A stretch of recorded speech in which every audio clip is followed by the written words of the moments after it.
I have it narrowed down to 2 games, and I think I know what the number 1 is. But I'm gonna marinate on it a little more before I make a formal announcement. Well, it's not Shadowhand. The shoutouts to Kim. It's hard to say. I'm guessing you guys enjoyed the game at least enough to play through it from beginning to end. Like, it didn't look like a bad game per se, but I don't think I would have gone. I wouldn't have beaten that game, that's for sure.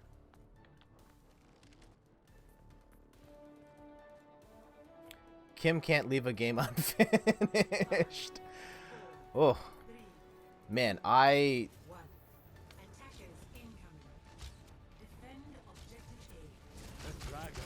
yeah, I'm totally okay with abandoning a game if it is not working for me. I feel like we have so little time to play games that I want every moment to be good. And if the game's not great, then I don't care if I didn't complete it. I would rather have all my time be great than be able to say that I finished more games than not.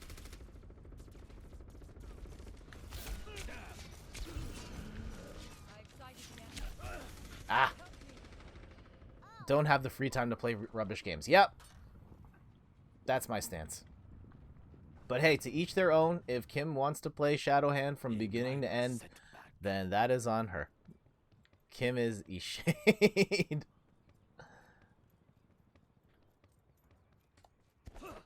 I'm trying to think. The playing bad games thing. I very much had a turning point moment with content creation and playing bad games. A couple years ago, I was writing for a site called Splitkick. I volunteered, but it was an opportunity to write for a larger network and get help from an editorial team. And my first quote-unquote industry review was for a game called, oh man, Bloodforge. That was the game. And on one hand, I was like, oh man, this game is free. I get to replay this game before it comes out. I get to be like a thought leader on this game that no one else has played. That's amazing. And then I played the game, and I was like, oh my god, this game is an absolute dumpster fire.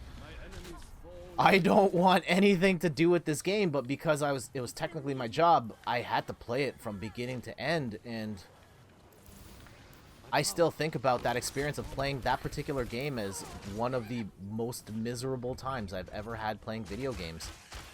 And I think that really colored the way that I approach content for gaming, and just realizing that the realities of making content for gaming, especially when you're starting out at a large establishment like an IGN or a GameStop or GameSpot or anything like that, is you're gonna play bad games. And even when you have control over stuff, you're probably still gonna play bad games from time to time. And I'd rather... Ooh, smoked. I would rather work my 9 to 5 than play bad video games and write about them. Like, nah.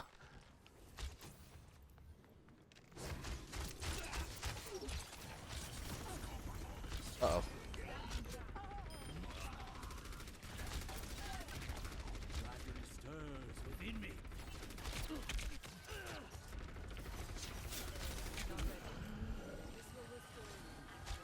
Thank you, Mercy.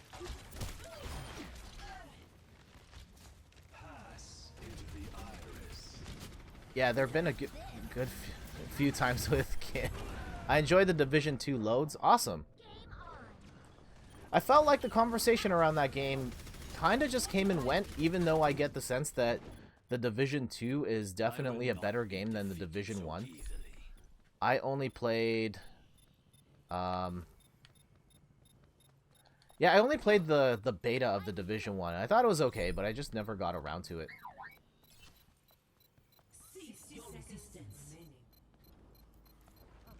And yeah, as much as I like making content, I think it's got to be on my terms. And I think it's been tough when the only content creation options were work for one of these major sites, but now that social media's blown up, YouTube's blown up, there's more opportunities for creators to kind of find their own voice and make that work for them. So I'm in the process of trying to figure out what that is. With the stream, with the video stuff, with the blog. And just to find a balance of creative liberty and stuff that people are going to want to read or experience and consume. Uh-oh. Uh-oh. This is bad. This is bad. Alright. Bye.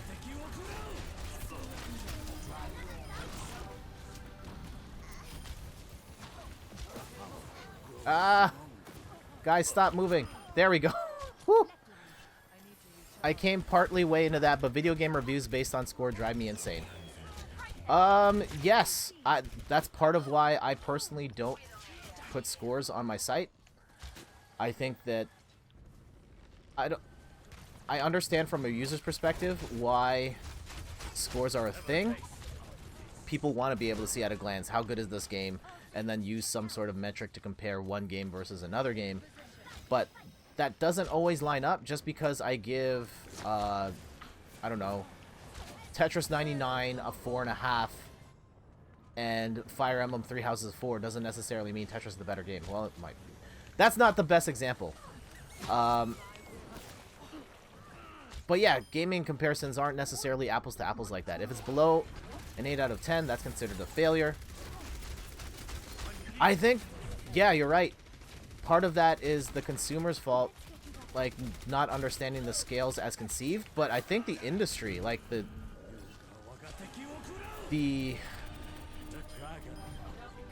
I've been crushing it with these dragons here. Well, the fundamental problem with review scores and why they're so skewed a certain way, and why it seems like everything gets a 7 out of 10 and up and they don't use the whole scale. Tons of bad games. Tons of bad games, and not enough people or resources to review them, and not enough reason to review them. Like, bad games aren't going to generate a lot of traffic, so there's no point in writing about them. Hey, 15-player kill streak. And because of that, most outlets are only reviewing good games that would be in the 7 to 10 range. But then, as a user, I'm only seeing 7 out of 10 reviews, and I see that as, like, the baseline now. So the entire review system across the industry is just warped. And I don't see what the answer is other than just not using scores, but, like, people want the scores. Ah, that wrecked it. But we're doing 23-3 is a pretty killer line.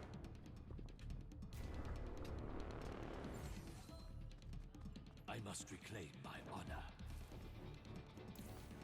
My power grows stronger. Are we gonna fire a YOLO dragon here at the last second? I think so. YOLO! Let's see if that hits anything. Yes, it did! Yes! The legend of the YOLO dragon continues.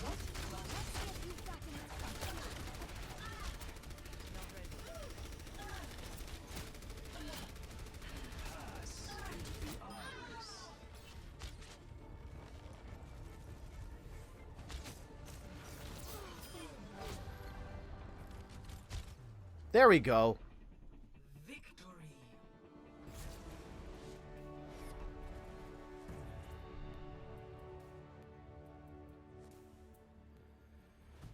Also, GG Randy. 10 out of 10 should be unattainable. See, this isn't a... That's another weird thing as well. Of, like, does 10 out of 10 mean perfect?